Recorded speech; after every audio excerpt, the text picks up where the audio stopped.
Yo, salut à tous, c'est Authentique, j'espère que vous allez bien, que vous êtes confortablement installés, prêts à passer un agréable moment, c'est tout ce que je vous souhaite. Rendez-vous 18h, c'est le rendez-vous du Wikipop Manga. Aujourd'hui, dernière vidéo d'une série de 3 épisodes. Le premier épisode était mon top auteur manga, il y a 15 jours. La semaine dernière, c'était au tour du top auteur manga des youtubeurs instagrammeurs qui m'avaient répondu. Et aujourd'hui, c'est le top auteur manga des abonnés. Votre top, c'est vous qui avez donc fait cette vidéo. Je vous remercie d'avance car vous avez été plutôt nombreux à me répondre, environ une quinzaine. De façon succincte ou de façon très détaillée. On va parler de tout ça dans quelques instants.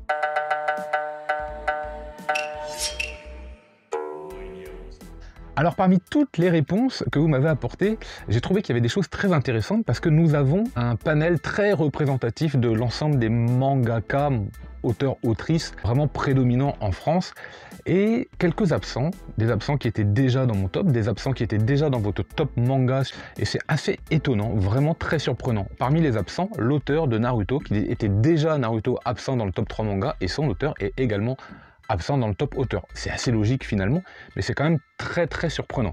Vous allez voir maintenant que l'ensemble des autres auteurs, on va les retrouver très souvent. Allez, c'est parti avec Rude Collection. Je commence par toi, Rude. Pourquoi? Parce qu'en fait, il m'avait répondu et j'ai pas fait le lien avec sa chaîne parce que dans le mail, c'était pas tout à fait le même nom, donc j'ai pas tilté. Il a une chaîne YouTube. Hop, je vous mets le petit lien dans la description également. Et Rude, alors, tes auteurs préférés, de façon assez simple, vous avez Tezuka, bien évidemment, maître du manga. Comment est-ce qu'on ne peut pas mettre Tezuka à un moment ou à un autre dans un top? C'est tout à fait normal. Katsura, qu'on avait déjà retrouvé la semaine dernière, sûrement pour l'ambiance des années 90, tu précises pas, mais je pense. Takeshi Obata, évidemment. Ensuite, 2 auteurs ou autrices un petit peu plus méconnus. En tout cas moins que les 3 que je viens de citer. Yoon Kyun-il pour le nouvel Honjo Oshi, un manga dont on n'entend pas souvent parler, d'ailleurs ça doit être un manhwa parce que je pense que l'auteur ou l'autrice d'ailleurs coréen ou coréenne, je n'ai pas été vérifié. Et Minekura Kaguya qui a fait Sayuki pour l'exemple, un manga dont on n'entend pas beaucoup parler non plus, qui a eu pas mal d'animés pourtant, 3 saisons je crois, ou peut-être même un peu plus. Voilà, merci à toi Raoult, c'était ton top auteur. On enchaîne maintenant avec le deuxième abonné, Zayel. Salut à toi, merci de m'avoir répondu. Et dans ton top, on retrouve Aki Irie, évidemment dans le sens du vent ou le monde de Ran. Vous avez également Kyu Hayashida. Est-ce qu'il y a vraiment besoin de préciser Doro et son futur manga qui va sortir la semaine prochaine? J'ai bien hâte de mettre la main dessus et de découvrir un nouvel univers de cette autrice un petit peu frappée quand même, ça va être génial. Ryoko Kui pour Glouton et Dragon, par exemple.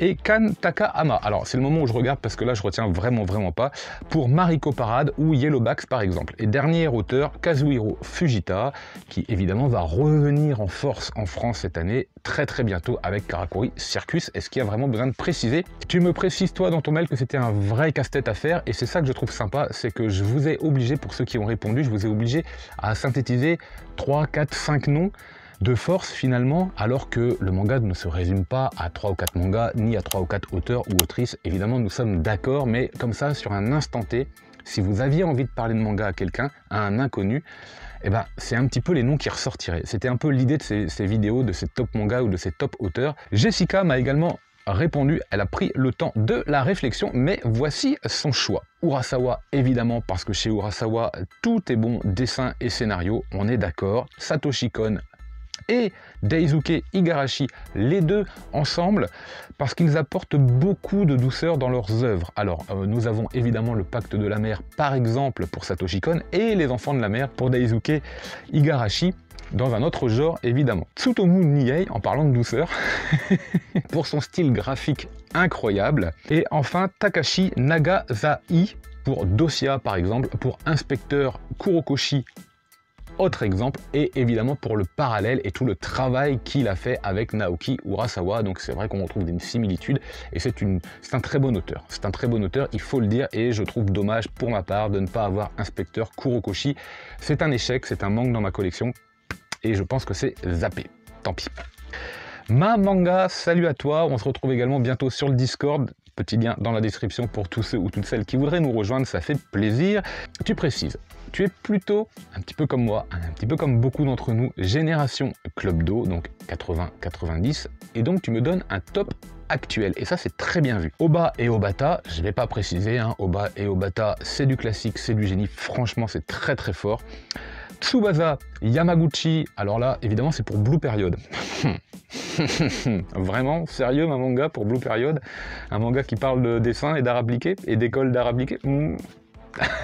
Ishigo Takao pour Orange, par exemple. Évidemment, notre duo d'auteurs récents pour The Promised Neverland, par exemple, donc Demitsu et Shirai, je sais plus trop, je sais pas comment ça se prononce, excusez-moi, je fais sûrement des fautes à ce niveau-là. Fumi Yoshinaga pour Le Pavillon des Hommes, par exemple. Ce que j'aime beaucoup dans vos tops, c'est la diversité des réponses et la multitude d'auteurs que vous avez pu citer. Et moi, ça m'intéresse pas mal. Ça m'a permis d'aller faire des recherches, ça m'a permis de découvrir certains titres que certains auteurs faisaient. On retient pas tous les noms des auteurs, c'est difficile quand même.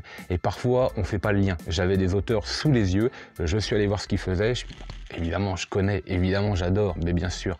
Voilà, ça c'est sympa, ça permet un petit peu de se remettre à jour ou carrément de découvrir de nouveaux auteurs et donc de nouvelles séries.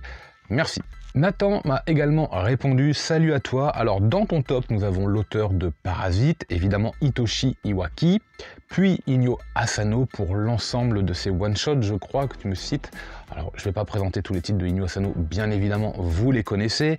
Kazuo Umezu, L'école emportée entre autres. Kazu Inabe et Yu Kurechi, duo que j'adore pour Starving Anonymous, Fortress of Apocalypse ou encore le plus récent Dead Jin N. Et ça, bravo d'avoir cité ce duo parce que c'est un duo vraiment déjanté et je suis content qu'il fasse partie d'un top parce que vraiment ces deux auteurs méritent d'être cités et ont une vraie place dans les mangathèques. Et enfin, évidemment, pour tout l'ensemble de son œuvre et les différents genres qu'il aborde, le côté un peu dingue qu'il peut aborder, imprévisible, Junji Ito. Merci à toi, Nathan.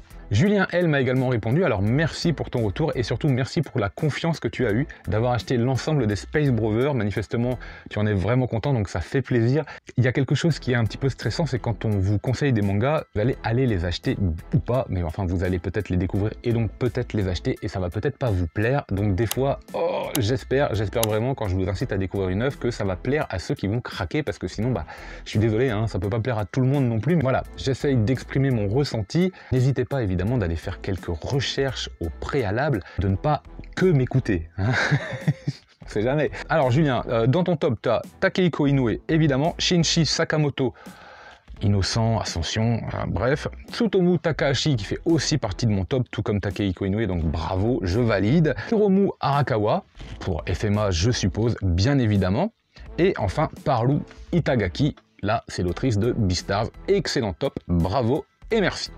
On enchaîne avec Titouan, Hiroshi Hashima, et quelque chose que tu as apprécié, c'est d'avoir ces petits mots d'auteur. Alors c'est vrai qu'on a de moins en moins ça, c'est vrai qu'avant on l'avait systématiquement, ce petit post-face, là, cette petite note d'auteur où ils disent tout et n'importe quoi, c'est très appréciable, on en a un petit peu moins qu'avant, je trouve ça dommage. Tu trouves que le scénario est plutôt bien construit, avec de bons personnages, voilà, c'est dynamique, c'est frais, évidemment c'est des codes un peu clichés du shonen, mais ça marche, et toi ça t'a marqué, donc très bien, évidemment. Tony Valente, auteur français pour Radiante, une œuvre qui, selon toi, reprend tous les différents thèmes et problèmes sociaux modernes de notre époque à travers l'œuvre, avec évidemment un dessin qui s'améliore, une psychologie des personnages et un travail de fond qui augmente au fur et à mesure des tomes, c'est plutôt vrai, je suis assez d'accord. Kamone Shirahama pour son univers qu'elle arrive à créer, son trait, son dessin extrêmement fin, extrêmement puissant, donc c'est l'atelier des sorciers, évidemment, vous le savez. Kaito avec Blue Flag pour sa romance, pour la qualité du scénario, la qualité des dialogues qui sont absolument géniaux selon toi, donc c'est vrai, ça marche très bien également, Blue Flag. On retrouve encore Parlou Itagaki bien évidemment pour Beastars. On retrouve Clément A avec Toriyama, Toshiya Higashimoto, le bateau de Thésée, Boichi pour son trait, ses univers. Est-ce qu'il y a vraiment besoin de préciser Shunken Rock, Dr Stone, tout ça. Makoto Yukimura fait aussi partie de ton top auteur, l'auteur de Planète ou de Vinland Saga. Tetsuo Hara, on retrouve évidemment l'auteur de Hokuto no Ken. Je vous cache pas que ça fait plaisir de le voir parce qu'il n'avait pas encore été cité. Je trouve ça très cool. Merci à toi Clément. Ensuite, on a Florian, donc Eiichiro Oda, en premier auteur, pour son graphisme, pour ses personnages, pour la narration hors du commun, pour la longévité de l'œuvre et sa cohérence. Ça marche plutôt pas mal. Rumiko Takahashi également, un manga old school, oui, un peu de child, c'est vrai, c'est très riche en humour, très bien travaillé, c'est un petit peu ta Madeleine de Proust. et je le comprends, mais je le comprends vraiment, vraiment. Yuko Osada pour ses dessins dynamiques, ses œuvres courtes mais intelligentes. Alors là, j'arrivais pas à tilter qui c'était, j'arrivais pas à savoir ce qu'il ou elle avait fait, je sais plus trop.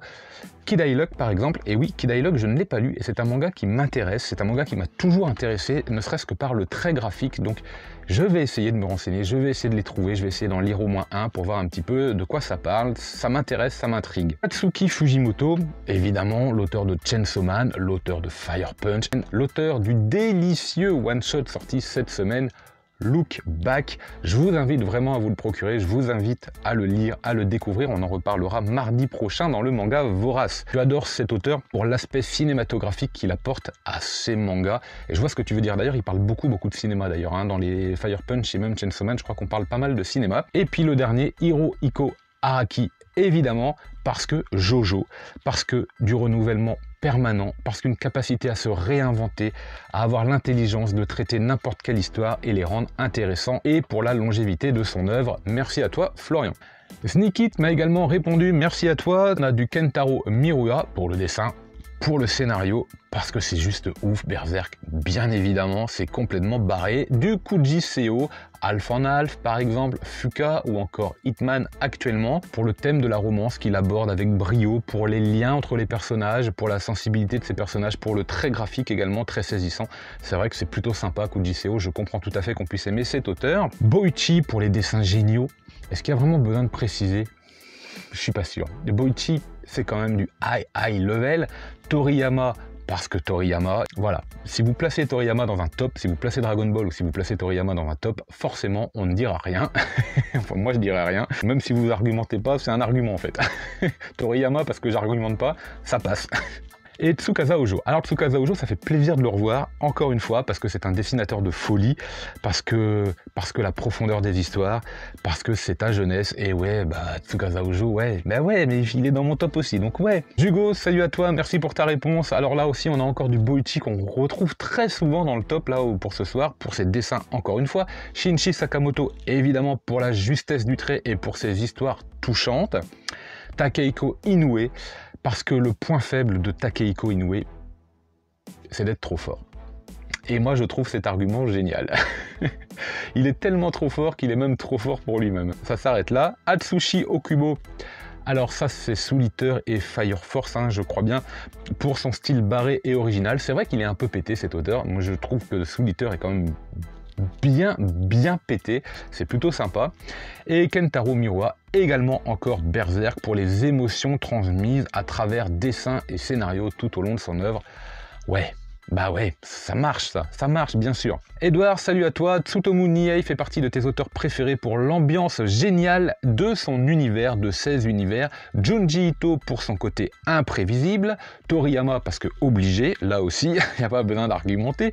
Tatsuki Fujimoto également, alors parfois pour des dessins inégaux, c'est vrai que c'est pas toujours très clair, mais l'ensemble, au fur et à mesure, rend son œuvre cohérent et intéressant, et surtout très identifiable. Et pour son côté imprévisible, et ouais, ça marche pas mal aussi, ça, son côté imprévisible. Et enfin, Hiroya Oku, parce que c'est un peu con, parce que c'est un peu régressif. Régressif, c'est un mot que j'aime beaucoup pour ses auteurs, c'est vrai, mais parce que c'est très intelligent également, parce qu'il est capable d'enchaîner plusieurs séries comme ça et de les rendre systématiquement intéressantes, et parce que son trait est juste génial, je suis complètement d'accord, merci à toi. On enchaîne maintenant avec Pain d'épices. Alors, tu m'as bien expliqué que c'était pas facile de faire un top 5, tu m'as bien détaillé pour chaque auteur ce que tu aimais, tu m'as mis pas mal d'autres auteurs également en complément. Alors, j'en demandais pas tant, mais enfin, en tout cas, merci beaucoup pour ta réponse, parce que c'était vraiment sympathique à lire, très agréable en plus au niveau de l'écriture. Donc moi, j'ai passé un bon moment de lecture. Tu comprendras que j'ai été obligé de resserrer. Quand je dis resserrer, j'ai vraiment essoré, parce que sinon, ça allait durer 3 heures. Je pense que rien qu'avec toi, je pouvais faire une vidéo. Alors, on a du Urasawa, parce que c'est une évidence de mettre Urasawa dans un top, je suis plutôt d'accord. Peu importe le style, peu importe le genre, peu importe le thème abordé, Urasawa maîtrise et est capable de rendre n'importe quelle œuvre, n'importe quelle de ses œuvres et de ses sujets intéressants, voire géniaux. Ouais, c'est un peu ça Urasawa, tout à fait. Encore une fois, Tatsuki Fujimoto, que l'on retrouve, fait partie de tes auteurs préférés, parce qu'il est complètement déjanté, parce qu'on s'attend à la lecture d'œuvres de Fujimoto, à du manga popcorn, un manga sympa, voire très sympa, mais ça va pas plus loin. Et on se trompe complètement, parce que entre l'homme torche et l'homme tronçonneuse, il faut quand même être bien barré pour réussir à créer des histoires intéressantes, cohérentes et captivantes. Ouais, c'est vrai que dit comme ça marche pas mal.